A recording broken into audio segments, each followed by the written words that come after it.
Take him down! Do it now! Hit him!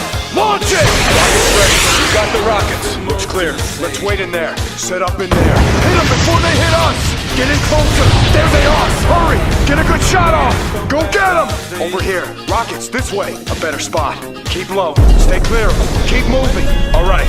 Run! Gotta get out of here! Keep giving it to them! That's it! Don't let them in close! We have them! They're not leaving here! Watch your backs! Rockets right here. Let's get out there. What are we firing at next? Keep an eye out. If it moves, kill it. Find a good spot. Incoming! Watch it! Hey!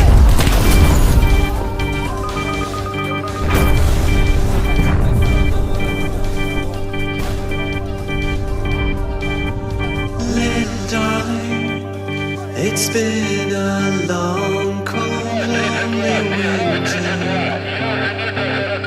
Little darling, it feels like years since it's been here. Here comes the sun. Here comes the sun, and I say it's alright.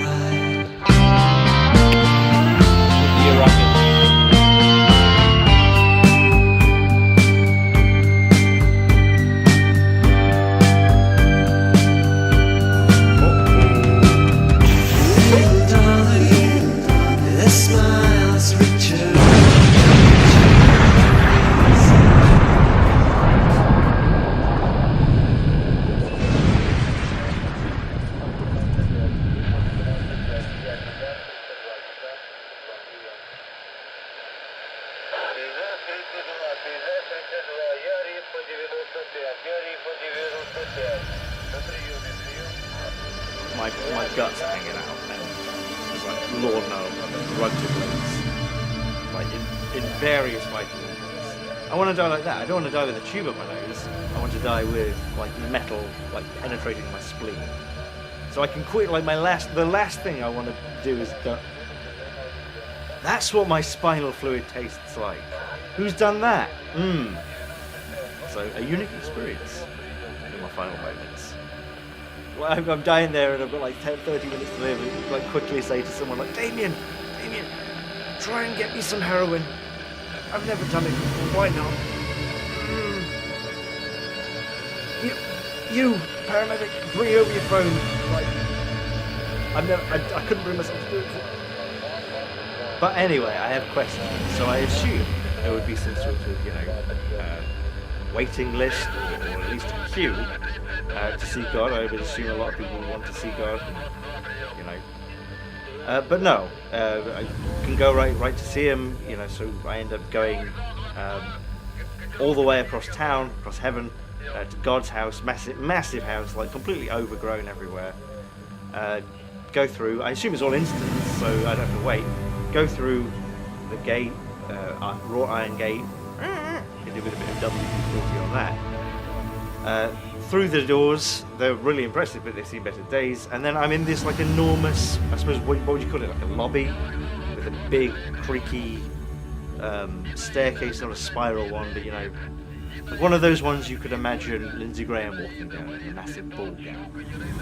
And I'm looking around, and there's just newspapers everywhere. Like old newspapers and like bits of newspapers, like the inserts of newspapers, just strewn about, like coffee rings everywhere, and like half-done crosswords and stuff.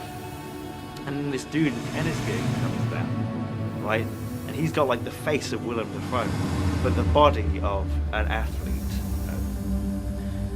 And he comes down, and I'm like, "Are you God?" He's like, "No, come with me. I'll take you to God." Right? Walk on up. And then walk down this long corridor full of mattresses, and then finally get into like God's room in God's house. And It's this enormous, like, Edward Scissorhands-esque attic room with ceiling to floor windows. That's right, I thought the ceiling was at the bottom. Ceiling to floor windows. And I look, and there's just one person in it. And he's sitting... Shut up! He's sitting on like a Louis XIV like love seat, like gilded love seat, and it's all like all the gold is like peeling off it, and it's all like threadbare in places, like he's been sitting on it for fucking centuries, and he's like looking at this glass table like covered in tiny screws, and he's like really focusing on these screws, and I'm looking at this guy like, I know who this is. Who is this? And I look, and his brows really furrowed, and he looks like very focused and kind of pretty sad. And then he looks at me, and his face changes. It's Vincent Price. And I'm like, are you Vincent Price? And he goes, what? And I said, are you Vincent Price? And he goes, no. I go, you God? Yeah. So you're God? And he explains that, yeah, he's God. And I say, well, Vincent Price, why do you let all these bad things happen? And he explains that he's potent, but not omnipotent. He doesn't know where he came from either. There's the world, and when he came along, there was the world, and I asked him, well, why do you let bad things happen? And he says, well, actually, I'm doing things all the time. I've got dozens of people on Earth right now raising money for the Romney Foundation. I said, what? And he said, helping people. You just don't hear about the things that I do, the bad things that I stop, because of the liberal media. And I said, what? And he said, you just don't hear about them because of survivorship bias. I'm doing things all the time, like fucking Captain Marvel. I'm a bit here and a bit here. It's like I'm a cross between Captain Marvel and Squiddly Diddly. Finger here, finger there, stopping chameleon battle bruises and super fucking AIDS over here, right? And yes, a lot of things do get through the net, but I'm only God. Okay, right, fair enough. No need to get into defense. But he just smiles and shrugs like Vincent Price, and I feel very safe. But also a bit creeped out, but more safe than that. God, it turns out, does not have many answers because this is all just fantasy. I don't have any answers either. So I like the idea that in my heaven, everybody gets into heaven, but also that doesn't really logically make sense without people sort of being reprogrammed, does it? So I like the idea of Bob Ross playing St. Peter, sort of standing at the entrance to heaven, at the top of the escalator, and just like putting his thumb on people's heads as they get in. Like Hitler comes up and they go, I'm so embarrassed, and also gay. And his dad there going, yeah, mein Conniption, it's okay. I'm such a bad daddy. And all that. So would it be like that? Like people sort of become different people, like all their bullshit disappears and they almost become robots in heaven so they can enjoy it? Or would it be like more your own personal heaven, like a bubble, and all the people around you are just props? And I guess I went with this because I don't know. I do like the other idea of talking to fucking Mozart, we can now hear, and Mozart saying, "Yeah, actually, I don't like music at all. I just watch Twitch all day and whack." Also, I just realised, sorry, I do know a lot about music. It's actually Beethoven who's deaf. So I meet him, and because he's got someone guiding him around, like hearing human for him, right? And he's a lot bigger in real life. I mean, he must be the size of a bear. Do babies grow up in heaven? Do old people get maybe younger? What about sort of contrasting people's heaven, like in Mark Twain's Captain Stormfield. A woman has a baby, the baby dies, then the woman goes to heaven 20 years later. The woman wants to see a baby, but the baby wanted to be a grown-up. Ooh, how can that coexist and then both be in heaven? Or is heaven not just like that, and it is an afterlife, but people are like, oh, this fucking sucks? That would make more sense.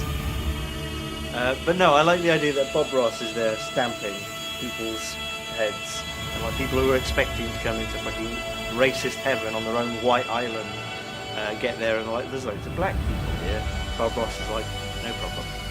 I'm not, oh, I don't mind at all now. I'm not a racist at all now. Fantastic, yeah. And I like the idea as well of going up to Bob Ross and saying, how do you do that, Bob Ross? And Bob Ross saying, what is the most motivating human feeling and degree? And me going, I don't know, Bob Ross. And Bob Ross going, fear.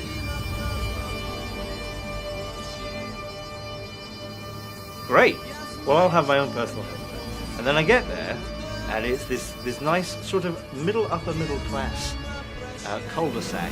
It's a bit of a bend. Somewhere I could never afford, but not really rich people's stuff. Like you wouldn't look at it from space and be like, bomb that. So, you know, kind of nice, very, very green. It's got a little bit of a sort of mini lake brook thing going on. And I'm there, and I don't know anyone, but everyone seems to know me. And no one seems to mind that I'm wearing a white flannel suit. So I'm walking around, and this is my heaven, is it? And sort of the young neighbour next door waves, and I see her with her boyfriend, and everybody happy. You know, exactly. Hello, Madge. Yeah. Okay, so I'm beginning to remember her. Well, I better go to the bar to find out what's going on. And I go there, and it's empty because it's the middle of the day.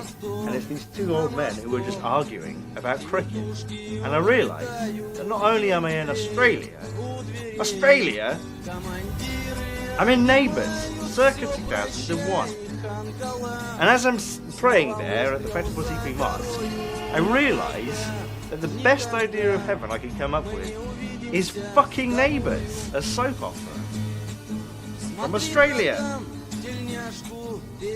So after the whole the praying ended, a number of people there who prayed came up to me and asked me what I thought, if I felt anything. And I said, yeah, I felt great. It was really good. And they liked that answer. I'm glad I didn't tell them the truth, which was that after mulling heaven, I'd rather die than go to heaven. I didn't think they'd appreciate the death part.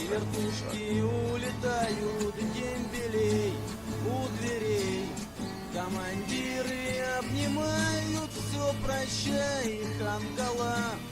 Снова выстрел за горою. Никогда, никогда мы не увидимся с тобою. Никогда, никогда мы не увидимся с тобою.